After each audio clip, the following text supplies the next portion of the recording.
So hello anime fans, तो जे के का न्यू एपिसोड नंबर 22 हम लोग के सामने आ चुका है। तो हम लोग इस वीडियो में इस एपिसोड को पूरा डिटेल में डिस्कशन करने वाले हैं। तो इस वीडियो को पूरा अंत तक जरूर देखिएगा। और चलिए वीडियो को स्टार्ट करते हैं। Role the intro.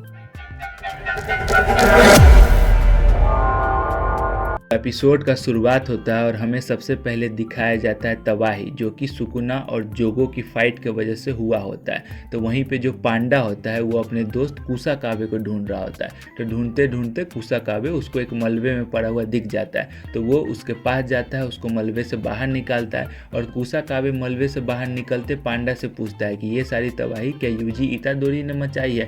तो पांडा उसको समझाता है कि नहीं, जो सुकुना था उसने यूजी के बॉडी पे कब्जा कर लिया और उसने ये सारी तबाही मचाई है। तो कुसाकाबे वहीं पे बोलता है कि यूजी को अपनी बॉडी पे अभी तक उतना कंट्रोल है जितना मुझे बताया गया था, और अब इन सब चीज़ों से कोई फ़र्क भी नहीं पड़ता है, क्योंकि गोजो अब जा चुका है, मतलब सील हो चुका है। और अब अगर हाई लेवल के लोगों ने कहा कि यूजी को फांसी देना है तो मैं उन लोगों का साथ दूंगा, तुम लोगों का बिल्कुल भी नहीं। उसके बाद हम लोगों को मलेशिया का एक होटल का सीन दिखाया जाता है, जहाँ पे नैने और उई दोनों एक ही बेड पे सोए होते हैं। मतलब वो दोनों जापान छोड़ के भाग के मलेशिया आ गए होते हैं। और कुछ ही एपिसोड पहले हम लोग को बताया गया था कि नैने और उई है वो दोनों भाई बहन है। मतलब जो उई है वो नैने का छोटा भाई है। और यहाँ पे वो दोनों एक ही बेड पे सोए हुए हैं, जहाँ पे नैने जो है उसके सामने नंगी सोई है। मतलब एनिमे में क्या ही चल रहा है कुछ पता ही नहीं चल रहा है। उसके बाद नैने के फ़ोन पे एक कॉल आता है, वो कॉल को रिसीव करती है और उधर से वो आदमी पूछ रहा होता है कि क्या तुम दोनों ठीक हो।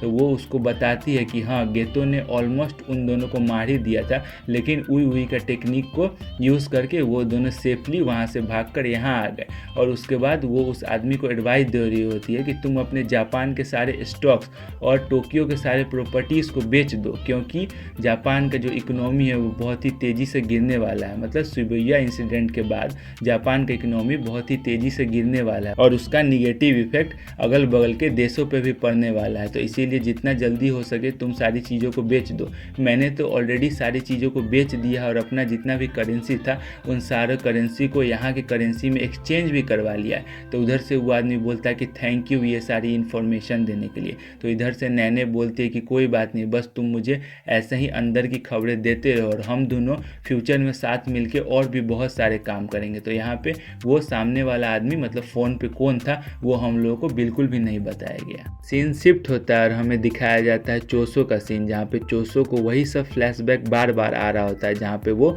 यूजी और अपने भाइयों के साथ बैठा होता है। तो चोसो इन सब चीज़ों से परेशान होकर उठता है और बोलता है कि मुझे अब इन सब चीज़ों का पता लगाना पड़ेगा कि आखिर मैं कौन हूँ, यूजी कौन है, और इन सब चीज़ों का पता लगाने के लिए मुझे सबसे पहले तो यहाँ से बाहर जाना पड़ेगा। फिर सीन शिफ्ट होता है और हमें दिखाया जाता है यूजी वर्सेस गेटो का फाइट, जहाँ पे जो यूजी होता है वो गेटो से बोल रहा होता है कि तुम मुझे मेरे गोजो सेंसे को वापस कर दो। और यही बात बोलते बोलते यूजी जो होता है वो गेटो से फाइट करने के लिए जा रहा होता है, बट जो गेटो होता है वो अपने कैटफिश वाले कर्स स्पिरिट के साथ यूजी पे हमला कर देता है और यूजी के पैर के नीचे बहुत बड़ा सा गड्ढा बना देता है। तभी जो यूजी होता है वो इस चीज़ को डॉज कर लेता है और ज़मीन पे गिर जाता है और वहाँ पे बैठकर सोचने लगता है कि ये सब मेरे इमेजिनेशन में था या यहाँ पर सही में एक बहुत बड़ा सा गड्ढा था। उसके बाद यूजी वापस से उठ खड़ा होता है और फिर से फाइट करने के लिए जाने लगता है। तो जो गेटो होता है वापस से उसी कर्स स्पिरिट के साथ फिर से हमला करता है। तो फिर यहाँ पे यूजी जो होता है वो जंप करके इस बार डॉज कर देता है, बट गेटो जो होता है वो नए वाले कर्स स्पिरिट के साथ हमला करता है और यूजी के बॉडी को चारों तरफ से राउंड करके वापस से उसी गड्ढे में गिराने लगता है। बट जो यूजी होता है वो फिर से ज़मीन पर ही गिरता है और वहाँ पे गिर के पूरा खून से लथपथ हो जाता है। उसके बाद गेटो जो है वो यूजी को अपने टेक्निक्स के बारे में बताने लगता है। वो बताता है कि कर्स मैनिपुलेशन का यही तो सबसे बड़ा खूबी है कि इसमें मैं जितने चाहूँ कर्सेस को एक साथ लॉन्च कर सकता हूँ। मतलब मैं चाहूँ तो उनको एक एक करके भी लॉन्च कर सकता हूँ या फिर एक साथ भी लॉन्च कर सकता हूँ। और यहाँ पे वो यूजी को ये भी बताता है कि मैंने जब यूटा के साथ फाइट किया था तो मैं इसीलिए हार गया था क्योंकि मेरे पास कर्स स्पिरिट की कमी पड़ गई थी। तो अगर आप लोगों को याद न हो तो यूटा वर्सेस गेटो जब हुआ था तब गेटो ने बहुत सारे कर्स स्पिरिट को परेड में भेज दिया था, जिसके कारण उसके पास कर्स स्पिरिट का कमी पड़ गया था और यूटा से वो हार गया था। तो यहाँ पे यही बात वो यूजी को बता रहा होता है। तभी इन सब बातों का फ़ायदा उठा के माहितो जो होता है वो गेटो पे पीछे से अटैक कर देता है, बट जो गेटो होता है वो इस अटैक को डॉच कर लेता है और माहितो को पकड़ लेता है। तो माहितो गेटो से बोलता है कि मैं जानती थी कि तुम मेरी मदद बिल्कुल भी नहीं करने वाले हो, शुरू से ही तुम्हारा प्लान था मेरे को मार देने का, तुम मेरा मदद बिल्कुल भी नहीं करने वाले थे शुरू से ही। तो गेटो इन सब बातों को सुन के स्माइल करता है और वो माहितो को एब्जॉर्ब कर लेता है एकदम नूडल्स की तरह और एक बॉल में कन्वर्ट कर देता है। उसके बाद वो यूजी के पास वापस जाता है और यूजी को बोलता है कि चलो वापस से हम लोग अपनी बातचीत को शुरू करते हैं। मतलब वो वापस से यूजी को अपनी टेक्निक्स के बारे में बताने लगता है और फिर वो यूजी को बोलता है कि मेरी सबसे बड़ी सबसे सुप्रीम टेक्निक जो है उसका नाम है उजुमाकी, जिसमें मैं बहुत सारे कर्स स्पिरिट को एक साथ मर्ज करके और एक अटैक लॉन्च करता हूँ जिसका नाम होता है उजुमाकी। और ये मेरी सबसे पावरफुल अटैक है। मतलब इस अटैक को पहले मैं बिल्कुल भी पसंद नहीं करता था इस टेक्निक को, क्योंकि इस टेक्निक में जो कर्स स्पिरिट थे उनको मैं बिल्कुल भी हैंडल नहीं कर पाता था। बट जब से मुझे पता चला है कि इसमें सेमी फर्स्ट ग्रेड या उससे ऊपर के कर्स स्पिरिट को यूज किया जाए तब मैं इस चीज़ को कंट्रोल कर सकता हूँ और इसको बहुत ही पावरफुल अटैक बना सकता हूँ अपना। तब से मुझे ये अटैक जो है बहुत ही पसंद आने लगा है और इस अटैक को लॉन्च करने के दौरान इसमें जो कर्स स्पिरिट होता है उसका जो टेक्निक होता है, उसका जो खूबी होता है वो मैं खुद भी यूज़ कर सकता हूँ। उसके बाद जो गेटो होता है वो माहितो वाले बॉल को अपने मुंह में रख के पूरा निगल जाता है। मतलब यहाँ पे जो माहितो होता है वो हमेशा के लिए गया, बाय बाय टाटा, उसका कहानी अब ख़त्म है, वो कभी भी अब नहीं लौटने वाला। उसके बाद जो गेटो होता है वो ऊपर देख के मोमो से बोल रहा होता है कि तुम्हें क्या लगता है कि तुम्हारी प्रेजेंस मुझे ज़रा से भी फील नहीं होगी। उसके बाद जो मोमो होता है वो अपनी दोस्त कैमो को देख करके अपने लालटेन से इशारा करता है कि जो गेटो है वो ठीक मेरे नीचे खड़ा है, तुम यहाँ पे हमला करो।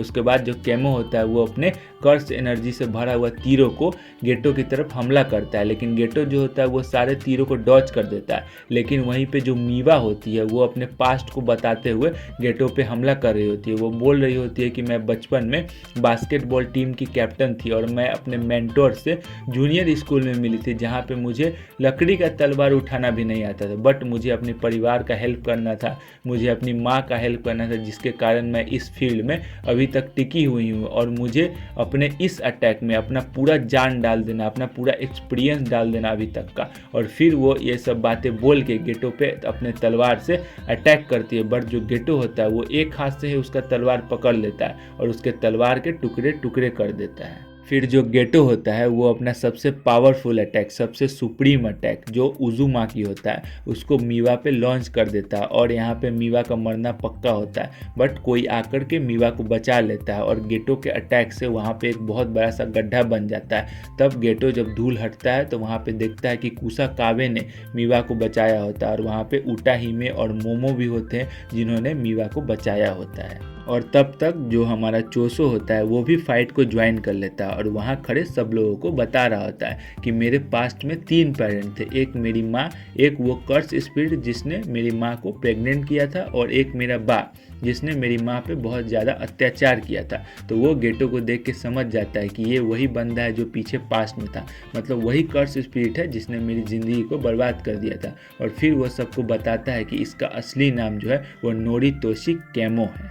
यहीं पे जो पांडा होता है वो कंफ्यूज हो जाता है कि कैमो कैमो तो मेरे दोस्त का भी नाम है, बट जो उटा हिमे होती है वो सबका कंफ्यूजन दूर करती है और बताती है कि नोरितोशी कैमो जो है वो बहुत ही पुराना जुजुत्सु सॉर्सरर है जो कि अपने टाइम पे अपने क्लैन के लिए एक बहुत ही बड़ा दाग था और अपने टाइम पे वो एक बहुत बुरा सॉर्सरर था और उसके अंदर एक कर्स स्पिरिट भी था जो आज के टाइम तक मतलब 150 सालों से भी ज़्यादा से वो जिंदा है।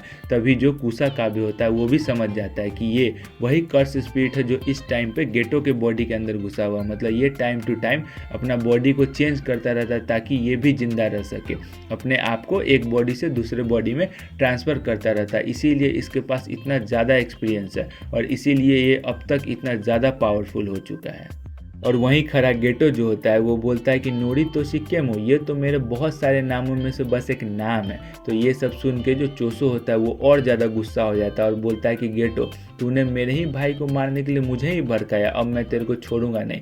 और वहाँ पे चोसो एक और बात बताता है कि हम जितना भी भाई है उन सब का ब्लड जो है एक साथ जुड़ा हुआ है, मतलब किसी को भी दर्द होता है तो सबको फील होता है कि हाँ उसको दर्द हो रहा है। मतलब उसका जो 2 भाई है वो बहुत ज़्यादा दूर पे मरा था लेकिन फिर भी चोसो को भी फील हो रहा था कि वो लोगों को कितना ज़्यादा दर्द हो रहा है और वो लोग मर रहे हैं, और उसको वैसा ही फील हो रहा था जब वो यूजी के साथ लड़ाई कर रहा है। मतलब ये सब जो है वो ब्लड वाले भाई है, उनका ब्लड जो है आपस में कनेक्टेड है, कुछ भी दर्द होता है तो वो सबको फील होता है। तो यही बात जो चोसो है वो सबको बता रहा था। उसके बाद चोसो बोलता है कि चल गेटो तू रेडी हो जा, तू तो अब गया, और वो अपना फुल पावर अटैक लॉन्च कर रहा था उसके तरफ। तभी बीच में उराउमी आ जाती है और वो बोलती है कि वहीं पे रुक जाओ, बट जो चोसो होता है वो बोलता है कि मैं नहीं रुकूंगा, और वो अपना फुल पावर अटैक जो है वो उराउमे पे ही लॉन्च कर देता है। बट जो उराउमे होती है वो अपने हाथों से उस अटैक को रोक लेती है और वहाँ पे बोलती है कि इसके अटैक में बहुत ज़्यादा पावरफुल है, बहुत ज़्यादा स्पीड वाला अटैक है।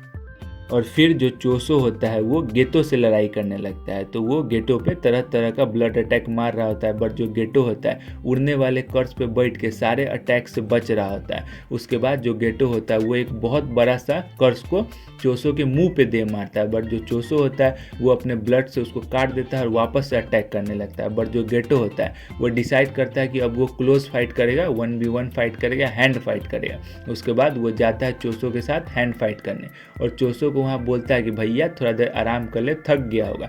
बट चोसो वहाँ पे बोलता है कि नहीं, हम बिल्कुल भी नहीं थके, तू आराम कर ले, हम अपने छोटे भाई के लिए कितना भी लड़ सकते हैं, कुछ भी कर सकते, समझा। उसके बाद वो वापस से गेटो से फाइट करने लगता है, और वहीं पे जो पांडा होता है वो यूजी से बोल रहा होता है कि देख भैया, क्या बात है तुम्हारे अंदर कि जो आ रहा है वो तुमको भाई बना ले रहा है। पहले टोडो आया वो भाई बना लिया, अब चोसो आया वो भाई बना लिया, मतलब जो आ रहा है वो तुमको भाई बना रहा है। यार हमको समझ में नहीं आ रहा तुम्हारे अंदर ऐसा क्या बात है। उसके बाद वो पांडा ये भी बताता है कि इस फाइट का ना हम लोगों को फ़ायदा उठाना चाहिए और हम सबको एक कलेक्टिव अटैक करना चाहिए जिससे गेटो जो है वो ख़त्म हो जाए, मतलब हम सबको मिल के अटैक करना चाहिए। तो सब इस बात पे रेडी हो जाते हैं मिल के अटैक करने के लिए, और वो लोग मिल के अटैक करने ही वाले होते हैं तभी बीच में उड़ाउमे आ जाती है और वो अपना फर्स्ट क्लाइम अटैक करके सबको जमा देती है। अब यहाँ पे सबका सिचुएशन ऐसा हो जाता है कि कोई अपना एक भी बॉडी पार्ट हिलाए ना तो वही बॉडी पार्ट टूट जाएगा वहाँ से, तो इसीलिए कोई अपना एक बॉडी पार्ट भी नहीं हिला रहे होते हैं। उसके बाद उराउमे जो होती है अपना रिवर्स कर्स टेक्निक यूज़ करके अपने हाथों को हील कर रही होती है। तभी वहाँ पे गेतो आ जाता है और वो बोलता है कि भैया इनमें से किसी को मारना मत, कोई तो होना चाहिए ना जो खबर वबर दे सके, और यही बात वो वहाँ पे बोल रहा होता है। तो वहीं पे जो चोसो होता है वो अपने ब्लड के टेम्परेचर को राइज करके बर्फ़ को पिघलाने का कोशिश कर रहा होता है, लेकिन वहीं पे उराउमे आ जाती है और वो अपना उंगली उस पर पॉइंट करती है और बोलती है कि अब तो बेटा तुम गया, अब तुमको कोई नहीं बचा सकता। लेकिन वहीं पे यूजी आ जाता है, एक लात मारता है उराउमे को और चोसो को बचा लेता है। अब यहाँ पे हुआ ये कि यूजी का बर्फ़ जो था वो कमज़ोर था, उराउमे ने उस पर कमज़ोर आइस अटैक किया था क्योंकि वो नहीं चाहती थी कि सुकुना के बॉडी को कोई नुकसान पहुँचे, इसीलिए यूजी अपने बर्फ़ को तोड़ पाया और चोसो को बचा पाया। और यूजी यहाँ पे ये भी समझ जाता है कि उराउमे का कोई ना कोई कनेक्शन तो है सुकुना के साथ। उसके बाद जो मोमो होती है वो हवा में उड़ रही होती है, इसीलिए उसको आइस अटैक का कोई भी असर नहीं पड़ा होता, इसीलिए वो ज़मीन पे आती है और एक एयर अटैक करती है उन दोनों पे, लेकिन उन दोनों को इस चीज़ का कोई भी असर नहीं पड़ता, वो दोनों एकदम चिल मार रहे होते हैं। उसके बाद जो मोमो होती है वो बोलती है कि जो उता ही में है वो कोई पावरफुल अटैक प्रिपेयर कर रही है, तो जब तक वो अपना अटैक प्रिपेयर कर रही है तब तक हमको इन दोनों को लड़ाई में बिजी करके रखना पड़ेगा। उराउमे जो होती है इन सब चीज़ों से बहुत ही ज़्यादा गुस्सा हो जाती है और गेतो से बोलती है कि सिर्फ यूजी भी अगर जिंदा रहेगा ना तो काम चलेगा, बाकी सबको मार देते हैं। उसके बाद वो अपना सबसे पावरफुल आइस अटैक को यूज़ करती है और सबको जमा देती है। उसके बाद बोलती है कि बउआ तुम लोग गया, तुम लोग को अब कोई नहीं बचा सकता। उसके बाद आसमान से वो नुकीला नुकीला आइस वाले रॉक्स को समन करती है नीचे की तरफ, मतलब नीचे की तरफ सब पे गिराने ही वाली होती है सबको मारने के लिए। तभी बीच में आके कोई इन लोगों को बचा लेता है और यूजी जब अपना आँख खोलता है तो वहाँ पे देखता है कि स्पेशल ग्रेड सॉर्सर यूकी वहाँ पे आई होती है। और यूकी आते ही गेतो से एक सवाल पूछती है जो कि उसने गेतो से बहुत सालों पहले पूछ भी रखा होता है कि तुम्हें किस टाइप की लड़की पसंद है। तो गेतो स्माइल करके बोलता है कि यूकी स्पेशल ग्रेड सॉर्सर, और यहीं पे ये एपिसोड ख़त्म हो जाता है। तो ये एपिसोड तो यहाँ पे ख़त्म हो गया, बट इस एपिसोड में काफ़ी कुछ अच्छी चीज़ें हुई है, मतलब काफ़ी कमाल का फाइट हुआ है। सबसे अच्छा फाइट तो था गेतो वर्सेस चोसो के बीच में, मतलब उस फाइट ने तो दिल ही जीत लिया। उसके बाद एक स्पेशल ग्रेड सॉर्सर यूकी की एंट्री, वो तो देख के मज़ा आ गया। मतलब हम लोग के पास 4 ही स्पेशल ग्रेड सॉर्सर है। पहला नंबर पे गोजो जो कि सील हो चुका है, दूसरा नंबर पे गेटो जो कि मर चुका है, तीसरा नंबर पे यूटा जो कि दूसरे शहर में है, चौथा नंबर पे है यूकी जो कि अभी इस एपिसोड में एंट्री ले ली है।